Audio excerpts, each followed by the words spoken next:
Well, hey, everybody, this is Robert, and welcome to this episode of Outbreak News This Week. And I want to go ahead and start out with World Mosquito Day, and that was this past week. And on August 20th, 1897, a British doctor made a groundbreaking discovery according to the World Mosquito Program. His name was Sir Ronald Ross, and he found the malaria parasite in the stomach of a female Anopheles mosquito, which was the first evidence that mosquitoes transmit malaria between humans. So to commemorate this moment in history, World Mosquito Day was founded. So each year on August 20th, we celebrate World Mosquito Day, which raises awareness of the dangers posed by mosquito-borne diseases. And if any time in history we need to be worried about that, that's today, as you see the things going on with dengue and other mosquito-borne viruses. And it also helps in the ongoing efforts to combat this, the world's deadliest creature. So let's go ahead and start out our news in India. And this past week, the CDC issued a travel advisory for Maharashtra state in India. This is due to a Zika virus outbreak. And according to the latest numbers on August 9th, a total of 97 positive Zika virus cases have been reported in Maharashtra. This includes 45 cases in pregnant women, which is a huge deal when you're dealing with Zika virus. Now, the city of Pune in the state accounts for the most cases, 75, or 77% of all the cases in the state. Now, health officials in the state say they're closely monitoring pregnant women with positive Zika virus cases. Now, health officials here in the U.S. recommend travelers to this state should take steps to prevent mosquito bites and sexual transmission of Zika virus during and after travel. If you are pregnant or planning pregnancy, talk to your doctor about the risk of Zika virus infection, the possible health effects of Zika virus infection during pregnancy, and ways to protect yourself. And they strongly advise if you are pregnant, you should avoid travel to Maharashtra state. Now, if that's unavoidable, you should strictly follow Zika prevention recommendations.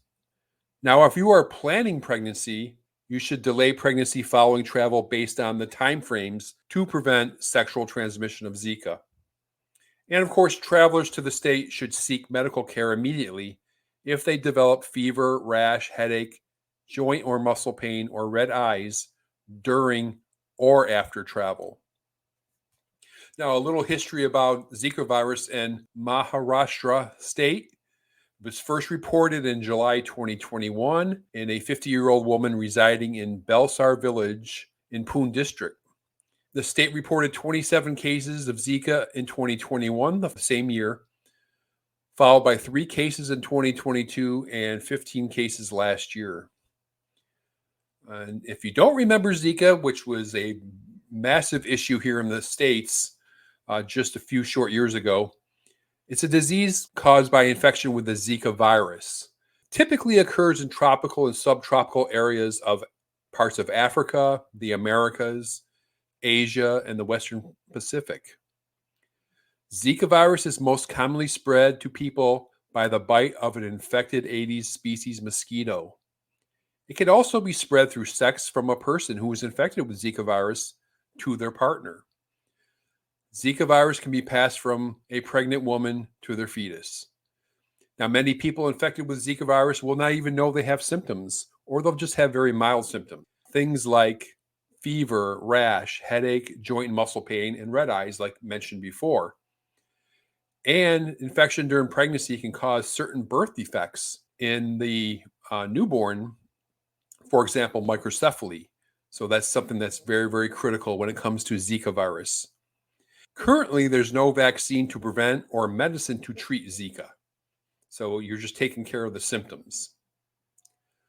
Okay, the next story I want to look at is another mosquito-borne viral disease. That's Eastern equine encephalitis. And I report about this on the website outbreaknewstoday.substack.com. in horses on a pretty regular basis. For example, like here in the state of Florida, we've had 20 equine cases of triple E so far this year. But there has been some human cases reported in the US. And though it's rare, and it's typically only a few cases are reported in the US each year, with most cases occurring in eastern or Gulf Coast states, Eastern equine encephalitis, and from now on I'll call it triple E, is a serious and a potentially fatal disease that can affect people of all ages. Triple E is generally spread to humans through the bite of an infected mosquito. Well, in 2024 to date, there's been 3 human cases reported in the US. Earlier in the month, we've seen cases in New Jersey and Vermont, and this past week we saw a case in Massachusetts. Now, the case in New Jersey was found in Atlantic County, being their first human case of the year, and their first human case in the state of New Jersey since 2019. And officials say that the patient is under medical care and recovering. And then a little bit north of New Jersey, Vermont, state health officials announced the first human case of triple E in Vermont since 2012.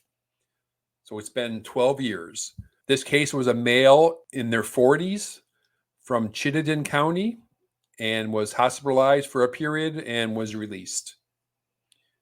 And of course, the latest case was in Massachusetts, their first human case of the year. It was a male in their 80s who was exposed in Worcester County. And in Massachusetts, this is the first human triple E case since 2020. So triple E is spread by the bite of a mosquito infected with triple E virus or triple EV. Now, triple EV can also affect a wide range of animals, including mammals, birds, reptiles, and amphibians. The spread of triple EV to mammals, including humans and horses, occurs through the bite of infected mosquitoes that feed on both birds and mammals. Most people infected with triple E virus will have no or mild symptoms. Mild symptoms may present as fever, chills, fatigue, joint and body aches. While rare, triple E can result in very severe disease, including encephalitis or an inflammation of the brain. Triple E is fatal in about 1/3 of people who develop severe disease. And also, many who do recover from severe triple E disease are left with very severe disabilities. And like with Zika, there are no vaccines to prevent or medicines to treat Eastern equine encephalitis. And the last news story I want to talk about concerning mosquito-borne viruses on this week, the week that has World Mosquito Day, is dengue in Florida. The Florida Department of Health reported 5 additional locally acquired dengue fever cases during the past week, including the first case in Manatee County. Manatee County is on the west coast of Florida.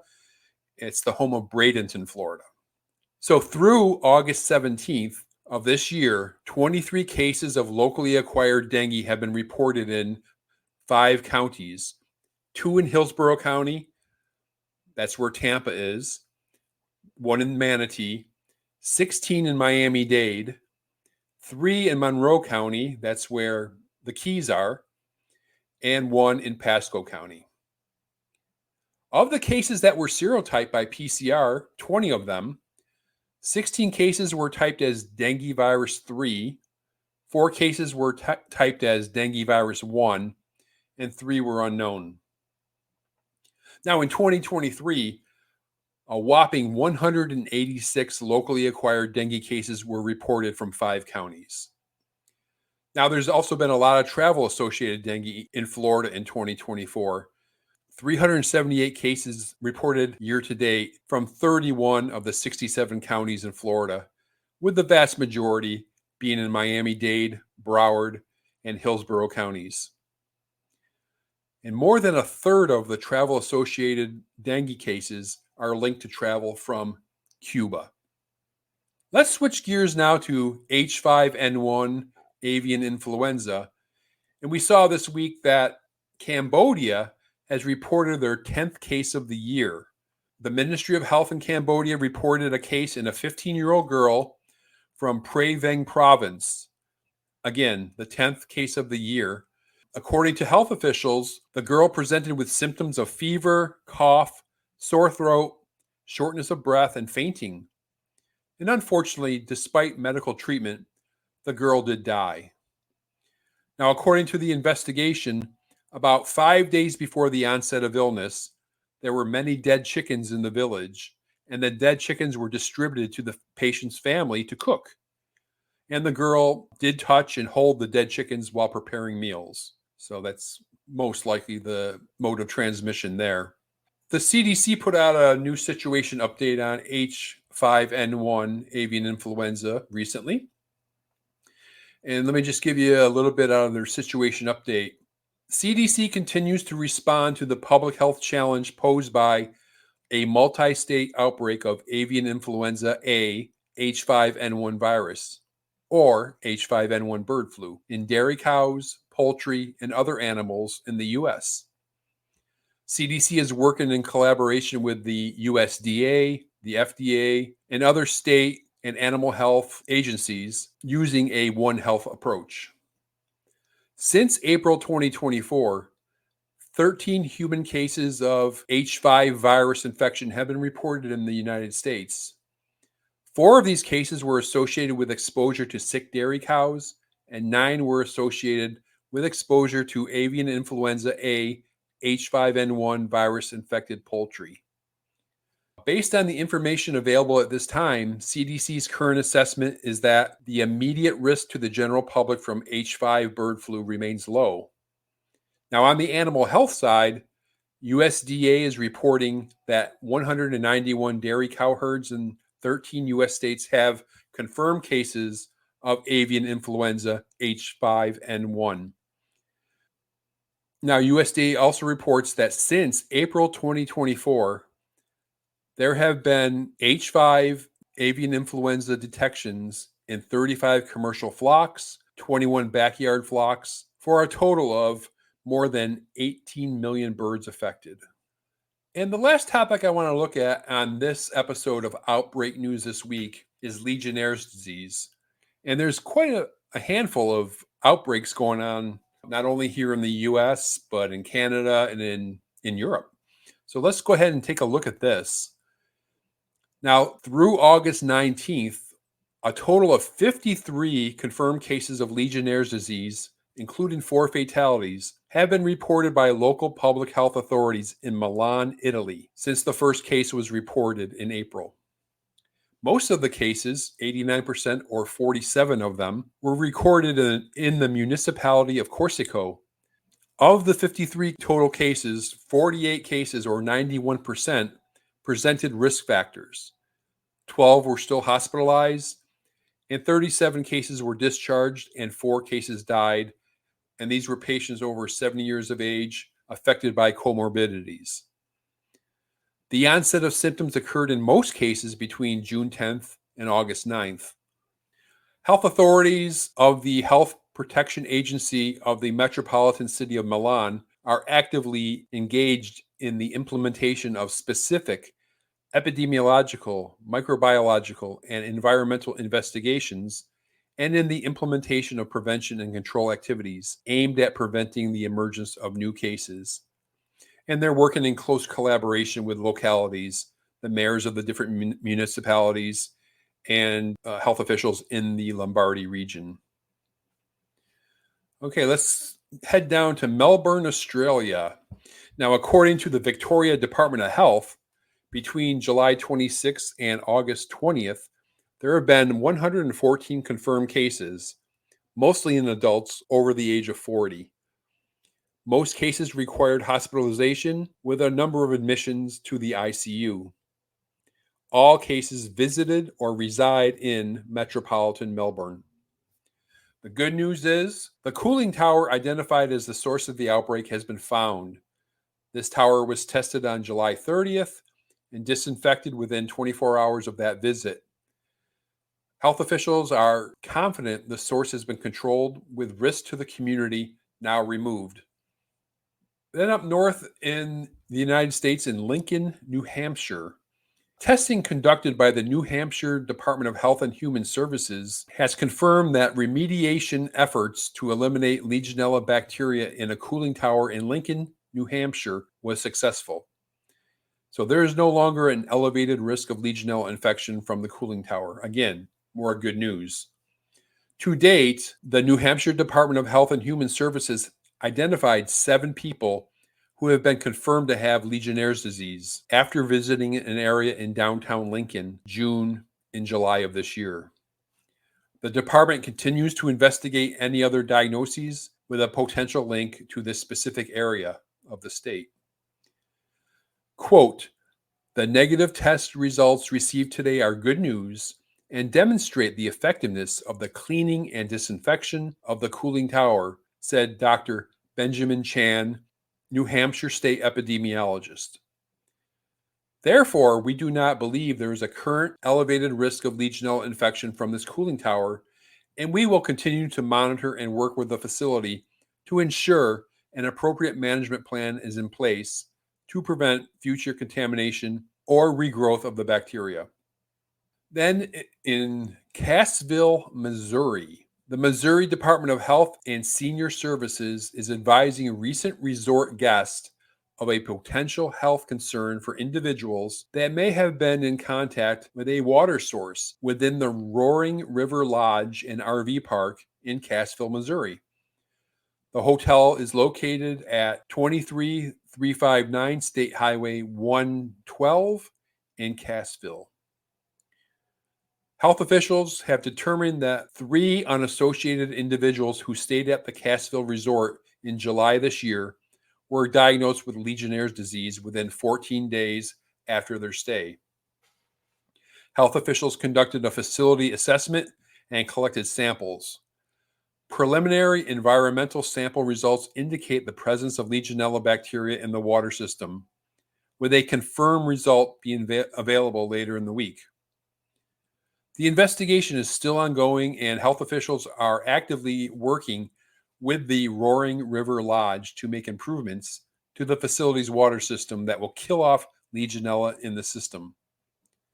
The resort has indicated they will begin notifying all recent guests who stayed in the hotel portion of the facility.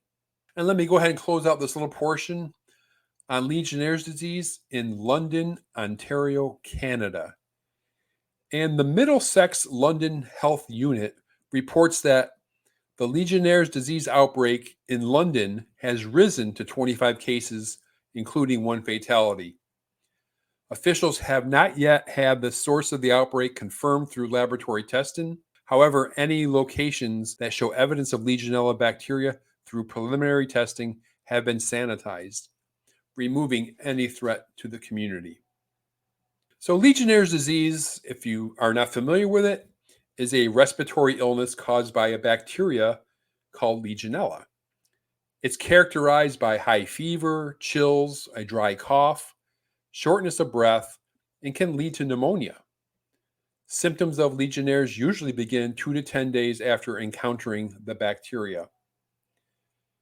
The Legionella bacteria is very common and is found in the environment, usually in water, for example, hot tubs, cooling towers, hot water tanks, large plumbing systems, or parts of an air conditioning system.